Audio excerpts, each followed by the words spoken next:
नमस्कार, good morning. Ignited minds के इस प्लेटफॉर्म पर आज इस वीडियो में जिस बात पर मैं चर्चा करने जा रहा हूं वो फिलॉसफी को लेकर सामान्य विद्यार्थियों या सामान्य लोगों के दिमाग में उठने वाली कुछ जिज्ञासाएं, कुछ भ्रांतियां, कुछ मत, कुछ सवालों को लेकर है। एक सवाल तो यही बनता है लोगों के दिमाग में कि सब्जेक्ट होता क्या है।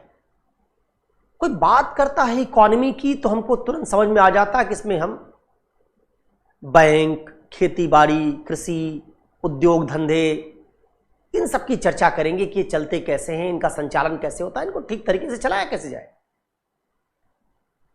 पॉलिटी की बात करते हैं तो हमारे दिमाग में एक खाका बनता है कि इसमें कानून, संविधान इत्यादि की चर्चा होती। फिलॉसफी में क्या करते हैं, इस सवाल का कोई कॉन्क्रीट उत्तर मिलना चाहिए। दूसरा, कुछ लोग कहते हैं, कुछ के मन में जिज्ञासा है कि दर्शन शास्त्र क्या है, पढ़ते क्या है, तो कुछ कहते हैं, कुछ के ऑब्जर्वेशन इसको लेकर हैं कि अरे ये विषय जवानी में पढ़ने का है ही नहीं।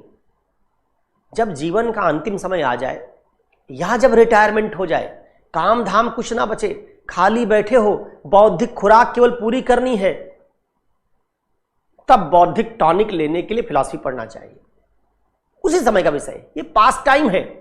जिसके पास बहुत समय हो, खाली समय में उसको बौद्धिक चर्चा करने का मन हो, उसके लिए विषय।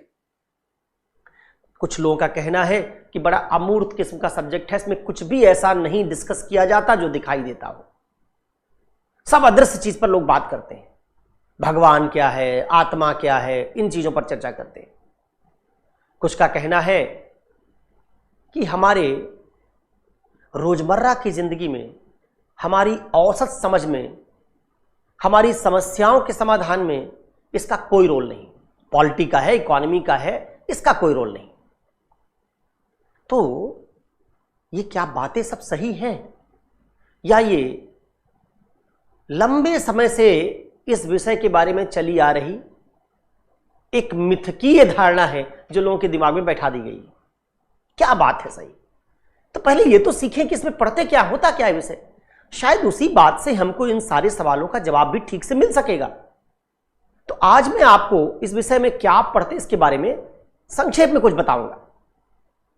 और जब मैं ये बात बताऊंगा कि इसमें क्या पढ़ते हैं, तो उसको तकनीकी शब्दावली, मुश्किल जटिल बातों से समझाने की बजाय सरल तरीके से समझाऊंगा। ये वीडियो उन स्टूडेंट्स के लिए काम का हो सकता है जो फिलॉसफी जैसे विषय को सिविल सेवा में लेने के लिए सोच रहे हो, और उन लोगों के लिए भी काम का हो सकता है जो फिलॉसफी पढ़ने का इरादा कर रहे हो। क्योंकि कई बार बिना रुचि के किसी विषय को पढ़ पाना मुश्किल होता है। तो हमारी रुचि बने कैसे, जिज्ञासा कैसे पैदा हो कि इस विषय को पढ़ना चाहिए, उस संदर्भ में मैं ये वीडियो आपके सामने रख रहा हूं। देखिए, दुनिया में जो कुछ सबसे रोचक काम है उनमें खाना पीना, कपड़े पहनना और घूमना टहलना शामिल है। किसी आदमी से अगर आप कह दें कि तुम क्या चाहते हो, तो कहेगा अच्छा खाना खाना चाहते हैं, खूब डिशेस बताएगा। कहेगा दुनिया घूमना चाहते हैं, अच्छे कपड़े पहनना चाहते हैं। शायद ये हर एक आदमी का ख्वाब होगा।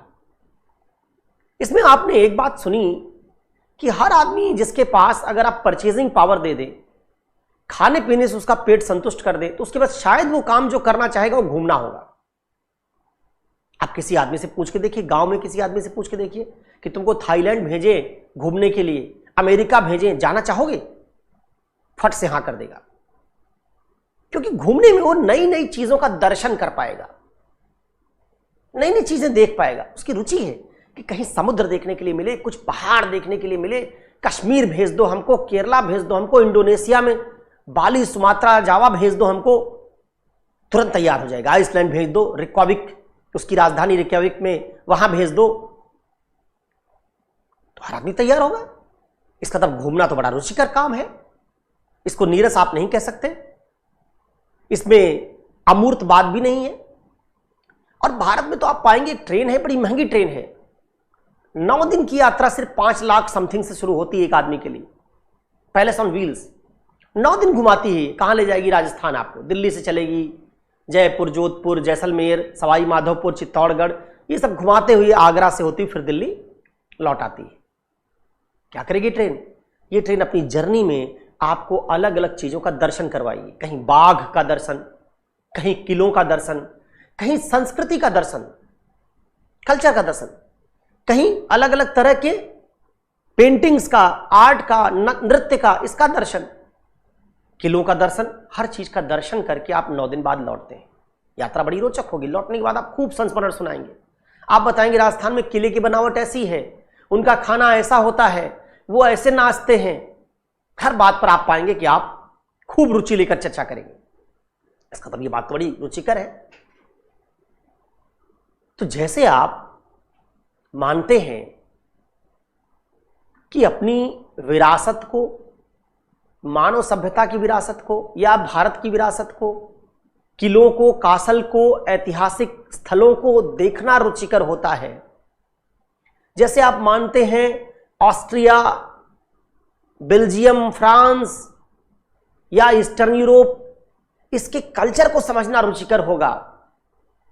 क्या खाते हैं लोग, क्या पहनते हैं, कैसे रहते हैं, कैसे बोलते हैं, रुचि होती है, हमारी जिज्ञासा होती है कि जाके देखें फ्रांस के लोग खाते पीते क्या है, रहते कैसे हैं, गाना वाना कौन सा गाते हैं, इनकी फिल्में कैसी होती हैं, स्त्रियां कैसे रहती हैं वहां। इस तरह की हमारी रुचि है। इस तरह की रुचि का शमन करने के लिए आप कल्चरल टूरिज्म करते हैं, किला देखने के लिए आप हिस्टोरिकल टूरिज्म करते हैं, जंगल पहाड़ देखने के लिए आप नेचुरल टूरिज्म करते हैं, और इन जगहों पर जाकर जब आप लौटते हैं तो आपका ज्ञान बढ़ जाता है। ठीक वैसे ही जैसे पैलेस ऑन व्हील्स नाम की ट्रेन से आपको राजस्थान ले जाया जाता है, किसी हवाई जहाज से आपको ऑस्ट्रिया या फ्रांस ले जाया जाएगा, जहां आप इतनी चीजों का दर्शन कर पाते हैं। मान लीजिए कोई ऐसी ट्रेन मैं बनाऊं जिस ट्रेन से मैं आपको 2500 साल पीछे ले जा सकूं, और क्या करूं? दर्शन करवाऊं। किसका? विचारों का, कि 2500 साल पहले मनुष्य सोचता क्या था,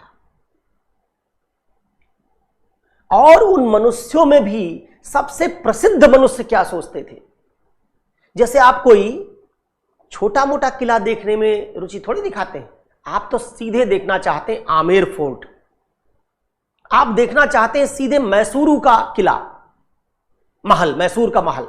ठीक है, ये बड़े किले, बड़े महल हैं जिनमें आपकी रुचि होती है। आप देखना चाहते हैं बड़ा मंदिर, भारत में हर जगह छोटा मोटा मंदिर है, लेकिन आप तो देखना चाहते हैं बृहदीश्वर मंदिर, आप देखना चाहते हैं लिंगराज मंदिर, आप चिदंबरम के तमिलनाडु के मंदिर देखना चाहते हैं, आप मीनाक्षी टेम्पल देखना चाहते हैं। ये बड़े मंदिर है, छोटे मंदिर तो हर गली में।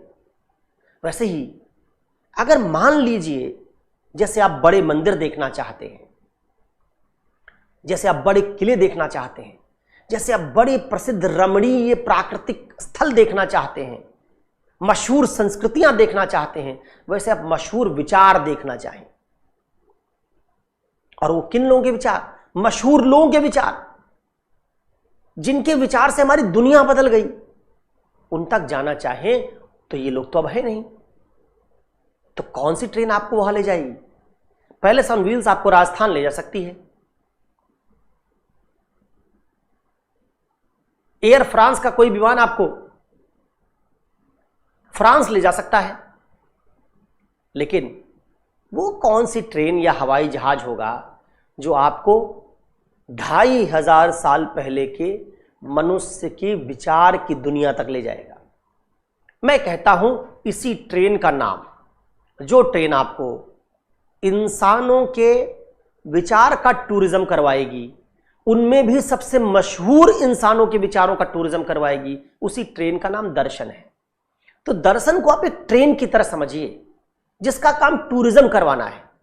बस ये कल्चरल टूरिज्म नहीं है, ये हिस्टोरिकल टूरिज्म नहीं है, ये नेचुरल टूरिज्म नहीं है, ये आइडिया का टूरिज्म है। उन आइडियाज का, उन विचारों का जिन पर हमारी आज की सभ्यताएं खड़ी हैं। जैसे आज जो एक बड़ा महत्वपूर्ण विचार है फ्री स्पीच, अभिव्यक्ति की आजादी। अभिव्यक्ति की आजादी का दुनिया में, पश्चिम में अगर आप जाए, सबसे पहला प्रयोग किसने किया? जिसने अभिव्यक्ति की आजादी को छोड़ने से इनकार कर दिया, भले आप उसकी जान ले लें, नाम है उसका सुकरात।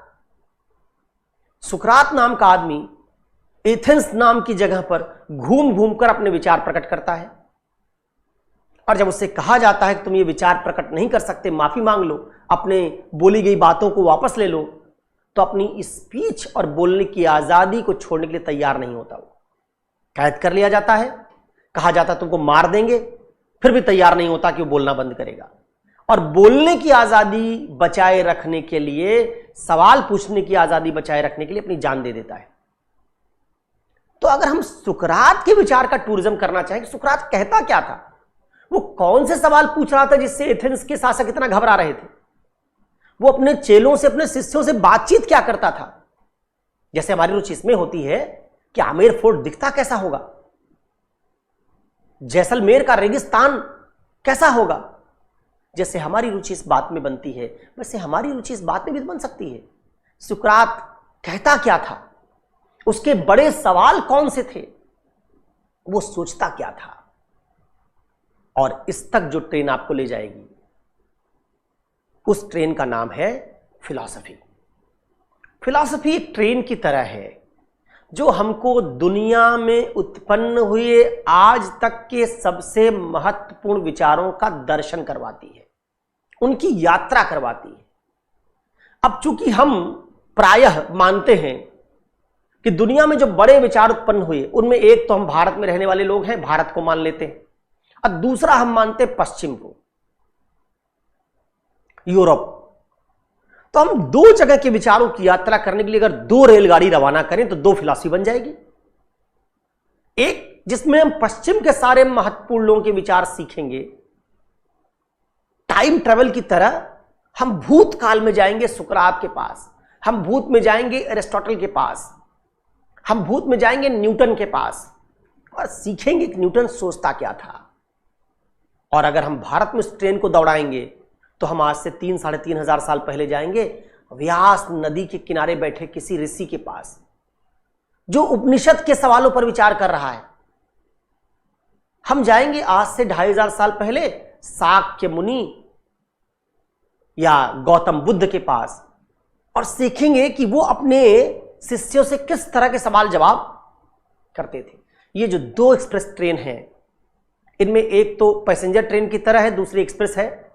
ये जो दो ट्रेन हैं, इन्हीं में से एक ट्रेन को हम कहेंगे वेस्टर्न फिलॉसफी एक्सप्रेस, और दूसरे को हम कहेंगे इंडियन फिलॉसफी एक्सप्रेस। ये दो ट्रेन की तरह है जिनको आप अगर रवाना कर दें, अपने डिपार्चर से ये रवाना हो जाए, तो ये आपको भूतकाल में लेकर जाएंगे। भूतकाल में बस आप सुकरात नाम के आदमी से नहीं मिल पाएंगे, उसके हाड़ मांस के शरीर से नहीं मिल पाएंगे, लेकिन उसके पूरे विचार की पूरी प्रक्रिया आप जान लेंगे। आप प्लेटो नाम का इंसान एथेंस में रहता था, क्या सोचता था, उसकी पूरी प्रक्रिया जान लेंगे। तो ये एक टूरिज्म की तरह ही है जिसमें आप दुनिया के सबसे मशहूर दिमागों में पैदा हुए विचारों की यात्रा करते हैं। भारत में यात्रा करेंगे तो भारतीय दर्शन, पश्चिम के विचारों की यात्रा करेंगे तो पाश्चात्य दर्शन। इस लिहाज से असल में मैं फिलॉसफी को एक तरह के टूरिज्म से कंपेयर करता हूं। जैसे पर्यटन में आपकी गंभीर रुचि है, वैसे अगर विचारों के पर्यटन में आपको ले जाया जाएगा तो आपकी रुचि क्यों नहीं होगी। अब जरा सोचिए, इसी बात से इस बात का भी उत्तर निकालिए कि क्या दुनिया में जितने विचार पैदा हुए सब आत्मा परमात्मा के बारे में ही थे क्या? क्या न्यूटन आत्मा परमात्मा के बारे में सोचता था क्या? क्या डार्विन आत्मा परमात्मा के बारे में सोचता था क्या? क्या लॉक, जिसने लोकतंत्र का जन्मदाता जिसको कहा जाता है, वो आत्मा परमात्मा के बारे में बात करता था क्या? क्या जेएस मिल, जिसने स्त्रियों के अधिकारों की बात पहले की, सबसे पहले, क्या वो आत्मा परमात्मा के बारे में विचार करता था क्या? तो अगर विचारों की यात्रा दर्शन है, और विचार में तो पंथ निरपेक्षता का विचार भी है, लोकतंत्र का विचार भी है, स्त्री अधिकार का विचार भी है, तो इसका मतलब ये बात अफवाह है कि दर्शन शास्त्र में केवल आत्मा परमात्मा पढ़ा जाता है। वो दर्शन शास्त्र में नहीं, वो धर्म दर्शन में पढ़ा जाता है। दर्शन शास्त्र नाम की कई ट्रेन और हैं, दो बड़ी ट्रेन हैं, इंडियन एक्सप्रेस और western express, Indian philosophy express और वेस्टर्न फिलॉसफी एक्सप्रेस। कुछ छोटी छोटी ट्रेन भी हैं, social philosophy express, political philosophy express, religious philosophy express, religious philosophy express नाम की ट्रेन जब चलेगी तो आत्मा परमात्मा के बारे में, दुनिया में जितने महत्वपूर्ण विचार अब तक पैदा हुए भगवान और आत्मा के बारे में, उनसे आपका परिचय करवाएगी। जब से भगवान पैदा हुआ, इसका विचार जब से मानव सभ्यता में पहली बार आया, मानव के विचार की दुनिया में पहली बार आया, तब से लेकर ये कहां तक आज तक पहुंचा है, इसकी यात्रा भी दर्शन है। लेकिन मानव ने राजनीति करना कैसे सीखा, राज्य का उसका आइडिया कब पहली बार आया, किसने बनाया, तब से लेकर राज्य का आइडिया आज कहां तक पहुंचा है, जब ये बात आप करेंगे तो राजनीति दर्शन। जब अब समाज में स्त्री पुरुष कैसे रहें, इसका शुरुआती आइडिया क्या रहा होगा भारत में, पश्चिम में, उसकी चर्चा करना शुरू करेंगे, और आज कहां तक पहुंचा है इसकी चर्चा करेंगे तो समाज दर्शन। तो एक तरीके से फिलॉसफी आपको दिखने वाले और ना दिखने वाले दोनों तरह के विषयों से परिचित करवाता है। स्त्रियों के अधिकार के मसले आपको आज दिखते हैं, यह भी एक विचार है, तो ये मूर्त है, और भगवान नहीं दिखता, यह मूर्त है। तो फिलॉसफी में मूर्त और अमूर्त विषय दोनों पढ़े जाते हैं, क्योंकि दोनों तरह के विचार दुनिया में उत्पन्न हुए हैं। वैसे विचार भी जो अमूर्त किस्म के हैं, जो दिखाई नहीं देते, और वैसे विचार भी जो मूर्त किस्म के हैं, जो दिखाई देते हैं। हाँ, अंतर इस बात में जरूर है कि कुछ दर्शनों में अमूर्त चीजों पर ज्यादा चर्चा हुई है और कुछ दर्शनों में मूर्त चीजों पर ज्यादा चर्चा हुई। इनका प्रोपोर्शन तो अलग अलग है, इनका अनुपात तो अलग अलग है, लेकिन ऐसा कहीं नहीं है कि केवल अमूर्त विषय या केवल मूर्त विषय पर ही अकेले चर्चा हुई हो। अब जरा सोचिए कि जो बात और है,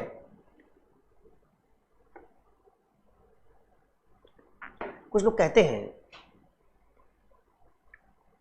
कि इसमें रुचि नहीं पैदा होगी।